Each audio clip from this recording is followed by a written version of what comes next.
在最近国乒赛事的第一站，也就是 WTT 澳门冠军赛宣告结束，很多国乒队员都在其中获得了奖项，实力也被大家看见。结束之后就是大家万众期待的北京冬奥会，现在很多体育赛事都在进行当中，但是女排之类的赛事还没有固定下来。在之前也传出了女排国际联赛不在中国举办的消息，同时也在之前排协发布了关于选聘女排教练的声明，在名单中也有很多之前大家很熟悉的名字，但唯一让人遗憾的就是郎平。郎平是在专家组的名单中，而教练在专家组，这也就意味着郎平不会再担任女排教练，因此大家开始猜测起女排教练的人选来。女排如今的局势不算很好，目前女排的一系列比赛还没有正式开始，女排中间面临的问题还是以前的两样，其一是女排的教练问题，其二就是女排目前选手流失的问题。这两个问题如果要解决也很快，第二个问题也会随着第一个问题的解决而解决。只要女排的教练问题解决，那么女排主力队员内部就会活泛起来，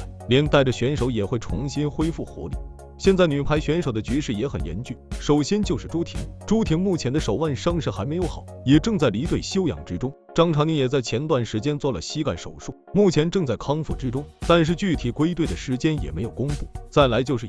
闫妮在此前就已经宣布退役，目前女排主力队员缺失，目前能扛起来的只有李盈莹一个，因此选择教练问题成为了最首要的，只有将教练人选固定，才能确定后续选人的问题。在之前也有人发现在女排教练选聘名单当中有男排教练沈福林的名字，但也不知道沈福林会不会成为接下来的女排教练，因此也让大家好奇又着急。在大家看来，郎平是目前最适合带领女排的人选。自从郎平带领女排之后，也一度提拔起了很多人，逐渐形成了有朱婷、张常宁和李盈莹这样的主力输出阵容。随着时间的推移，女排的名声也被世界知道，甚至一度走上了巅峰，因此郎平的口碑也因为比赛的胜利进一步积攒。可是好景不长，在去年的冬奥中女排队3次失利，很多人将失利矛头转向郎平，而郎平的离职也是女排目前局势严峻的开始，急需教练来解决后续的问题。不过在最近，有人发现女排复苏之路似乎已经开始了。郎平表面上看或许已经离开了女排队伍，